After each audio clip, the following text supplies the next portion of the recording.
आज हम लोग पूरे के पूरे अगर हम कहें तो फिजिक्स में सबसे फेमस टॉपिक पर चर्चा करने वाले हैं।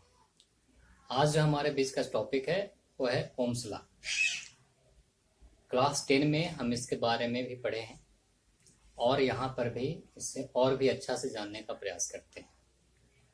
ओम्स लॉ क्या है? तो ओम्स लॉ दो चीज़ों पर आधारित है।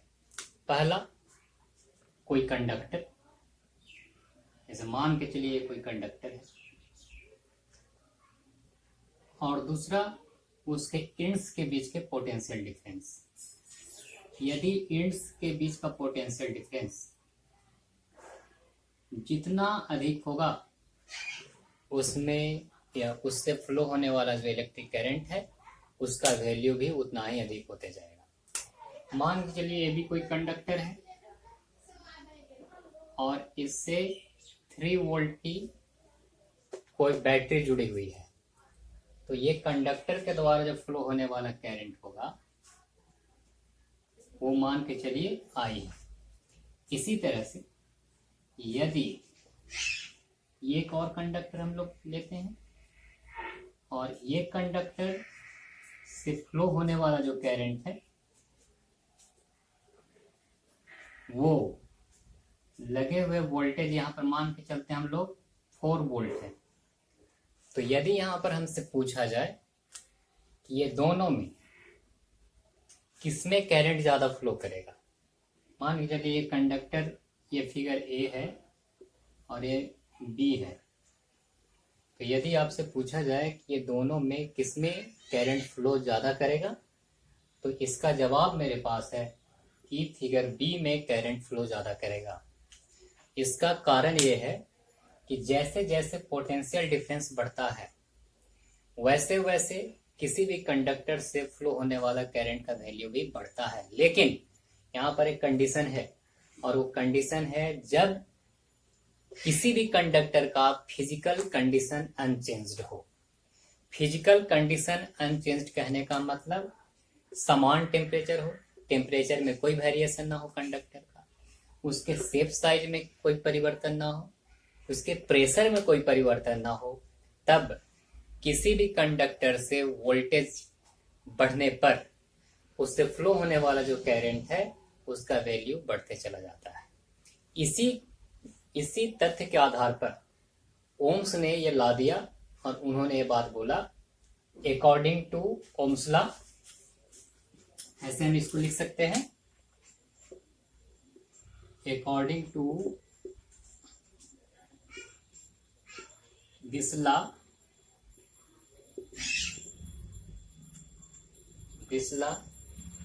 the potential difference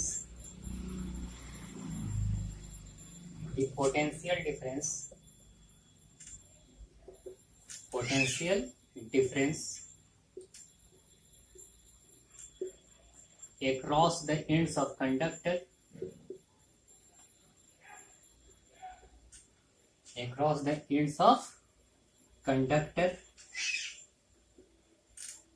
is directly proportional to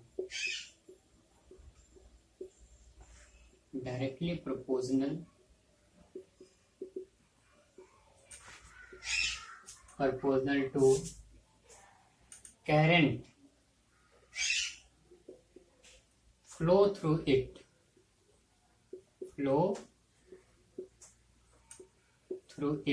मतलब कंडक्टर। कब? if physical condition of conductor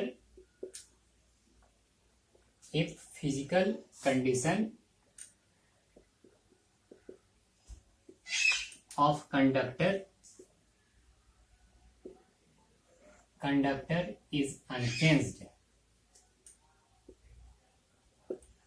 physical condition of conductor is unchanged. Physical condition में भी हम बात कर चुके हैं। फिजिकल कंडीशन मतलब कोई भी कंडक्टर है उसका शेप एंड साइज, मान के चलिए एक मोटा वायर है और एक पतला वायर है और दोनों सेम लेंथ का है, तो मोटा वायर से करंट ज्यादा फ्लो करेगा, जबकि पतला वायर से कम फ्लो करेगा सेम पोटेंशियल डिफरेंस अप्लाई होने पर। इसी तरह से जब वायर सेम विथ का मतलब सेम मोटाई का है, और यदि उसका लेंथ को बढ़ा दें हम, तब जो शॉर्ट लेंथ का वायर होगा उसमें करंट ज्यादा फ्लो करेगा। इस आधार पर हम इस बात को समझ सकते हैं कि जैसे जैसे किसी भी कंडक्टर का शेप एंड साइज या उसमें टेम्परेचर बढ़ेगा या घटेगा तो वो उससे फ्लो होने वाले करंट को प्रभावित करता है। तो इस तरह से यहाँ पर ओम्स ने इस कंडीशन को पहले ही लगा दिया कि कोई भी ये तभी पुट होगा किसी भी कंडक्टर में जब ये फिजिकल कंडीशन अनचेंज्ड होंगे, मतलब उसके कंडक्टर के टेम्परेचर में, उसके प्रेशर में या उसके शेप एंड साइज में कोई परिवर्तन नहीं होगा। अब इसके आधार पर हम आगे बढ़ते हैं, तो इसको हम लोग क्या लिख सकते हैं, V is directly proportional to I। ये V क्या है, V is the potential difference, while I is what, तो I जो है सो हमारा करंट है। तो यहां से V इक्वल टू हम लोग लिखते हैं I R। यहाँ पर R को हम लोग इलेक्ट्रिकल कांस्टेंट भी कहते हैं, और इसे हम लोग रेजिस्टेंसेस के नाम से भी जानते हैं। ये रेजिस्टेंसेस क्या होता है, तो रेजिस्टेंसेस किसी भी कंडक्टर में उसके इलेक्ट्रिसिटी के फ्लो होने के अपोजिट डायरेक्शन में लगने वाला एक प्रकार का फ्रिक्शन है। मतलब करंट के डायरेक्शन के फ्लो में जो ऑपोजिशन एक्ट होता है उसी चीजों को हम लोग रेजिस्टेंसेस के नाम से जानते हैं। इसके बारे में हम अलग से एक टॉपिक बना कर पढ़ेंगे। तब तक हम लोग आज यहीं तक समझने का प्रयास करते हैं। Thank you.